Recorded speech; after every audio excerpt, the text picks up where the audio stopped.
Um dia de cada vez caminhando pela palavra de Deus com reflexão, propósito e vida real.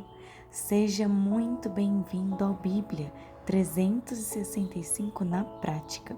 Hoje é o dia 115 da nossa jornada, dia 25 de abril, e seguindo o nosso cronograma, os textos de hoje são Números 2, Salmos 36, Eclesiastes 12 e Filemon, capítulo 1. Hoje só quero te pedir algo.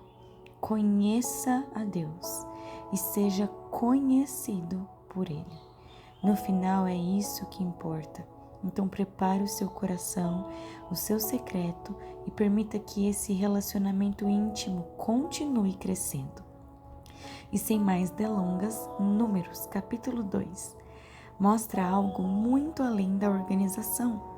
Revela um Deus que estabelece ordem, identidade e centralidade na sua presença.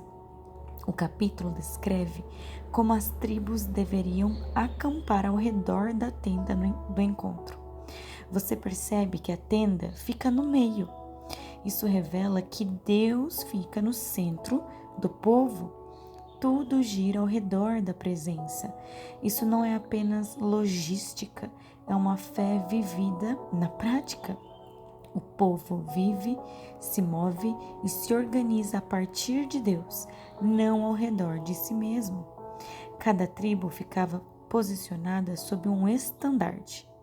Estandarte era uma bandeira, um símbolo de identidade, pertencimento, direção. Ele indicava quem aquela tribo era, a quem pertencia e para onde deveria se mover. Cada tribo tinha sua identidade, mas todas estavam alinhadas ao redor da mesma presença. Hoje, o nosso estandarte, a nossa bandeira é Jesus.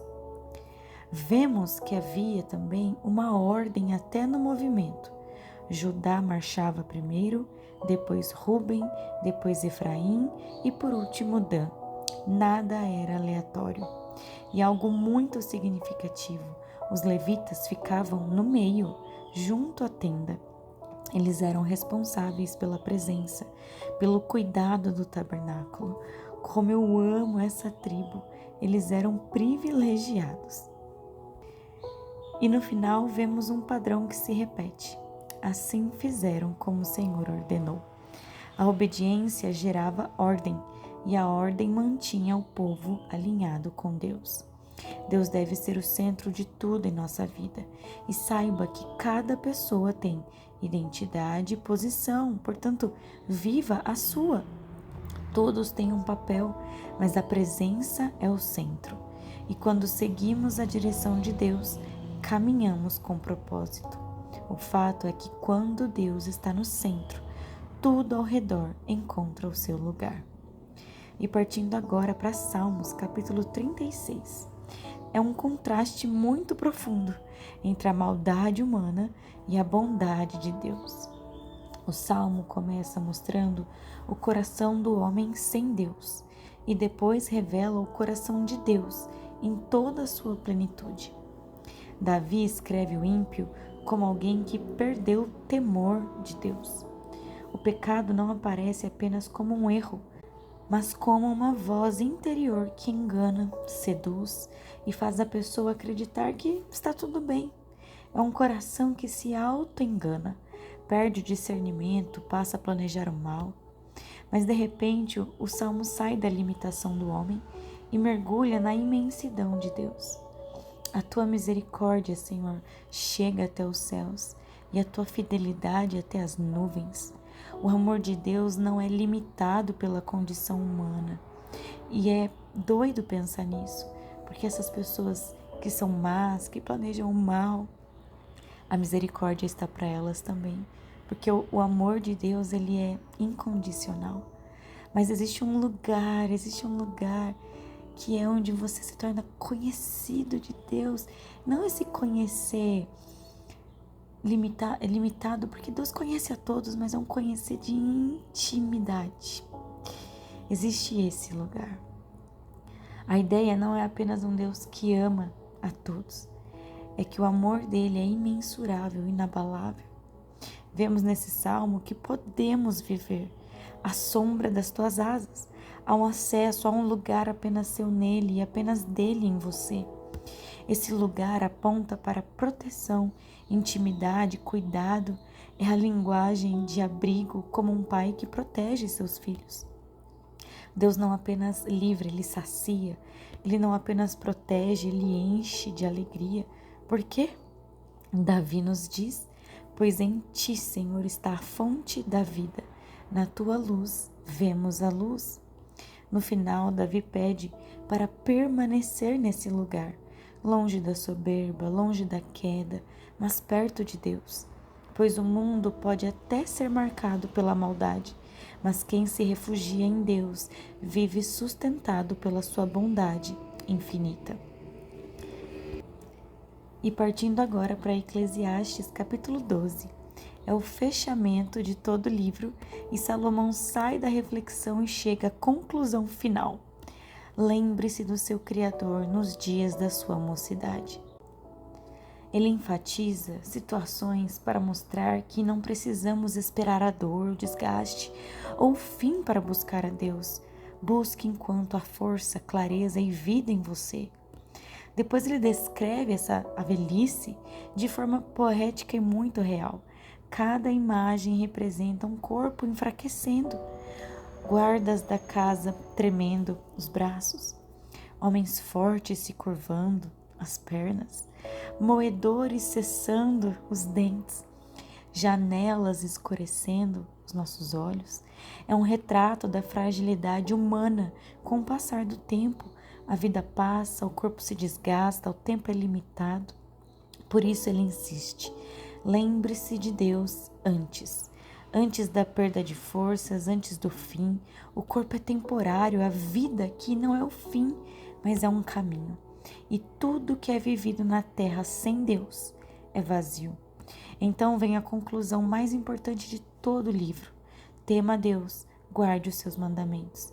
E esse temer não é medo, significa reverência, alinhamento, reconhecimento de quem Deus é viver consciente de Deus em tudo. E ele finaliza dizendo que Deus trará o juízo a todas as obras, até as escondidas, sendo elas boas ou ruins. Existe uma vida secreta diante de Deus. Existem experiências com Ele que ninguém vê. Há um relacionamento que o céu conhece, mesmo que a terra não reconheça. E isso é poderoso, porque no fim não é sobre ser visto pelos homens, é sobre ser conhecido por Deus. A vida encontra sentido quando começa e termina em Deus. E para finalizar o dia de hoje, Filemon tem apenas um capítulo, mas extremamente verdadeiro em tudo. Ele é um dos exemplos mais práticos do Evangelho sendo vivido na prática, nos relacionamentos. Vemos duas pessoas novas aqui que aparecem: Onésimo e Filemon. Onésimo era escravo de Filemon. Ele provavelmente fugiu e possivelmente causou prejuízo, porque Paulo menciona isso. Nesse processo de fuga, ele é preso e ele encontra Paulo na prisão e ali ele se converte. Ele fugiu e no caminho foi transformado pelo Evangelho. Essa é a história que se sabe sobre a vida de Onésimo. E aí começa a parte mais linda da carta, porque Paulo diz que ele foi gerado entre algemas, que ele gerou Onésimo entre as algemas. Mesmo preso, Paulo continuava gerando vida. Mas o ponto central da carta não é apenas a conversão de Onésimo, mas a reconciliação com Filemon. Paulo poderia mandar, ordenar, mas ele escolhe o caminho do amor. Ele pede para Filemon: receba Onésimo não mais como escravo, mas como irmão. Isso, no contexto da época, é revolucionário, porque Paulo não faz um discurso político contra a escravidão. Ele faz algo ainda mais poderoso. Ele transforma a relação de dentro para fora. Porque se Onésimo é irmão, a lógica da escravidão perde sentido.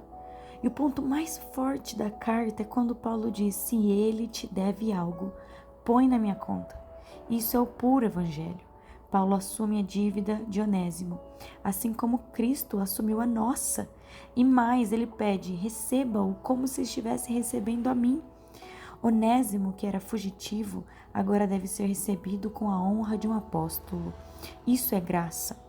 No final, Paulo demonstra confiança. Eu sei que você fará mais do que eu estou pedindo. Ele acredita na transformação de Filemon também, porque o evangelho não muda apenas quem erra, muda quem foi ferido também. Isso é uma verdade muito grande. Em Cristo não existe mais rótulo, existe nova identidade. E quem foi alcançado pela graça é chamado a liberar graça também. Querido Deus, obrigada, Pai, pelo dia de hoje. Obrigada pela Tua palavra.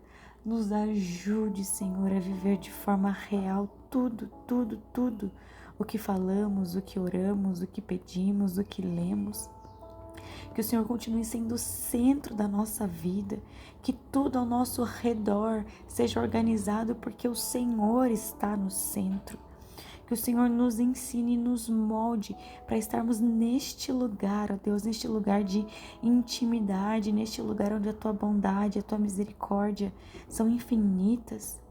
Nos ensine, ó Deus, a Te buscar enquanto ainda temos força, a Te buscar enquanto ainda temos, ó Deus, força em nossos braços, em nossos joelhos. Nos ajude a sermos conhecidos, ó Espírito Santo, que nossa vida encontre sentido na presença de Deus e que possamos compreender que todo perdão é liberado sobre as nossas vidas e deve ser liberado sobre aqueles que um dia nos machucaram. Que a graça nos alcance e que a graça seja liberada por nós também. Em nome de Jesus, amém e amém. Que Deus te acompanhe hoje. Viva essa palavra na prática. Amanhã seguimos juntos no dia 116 da nossa leitura.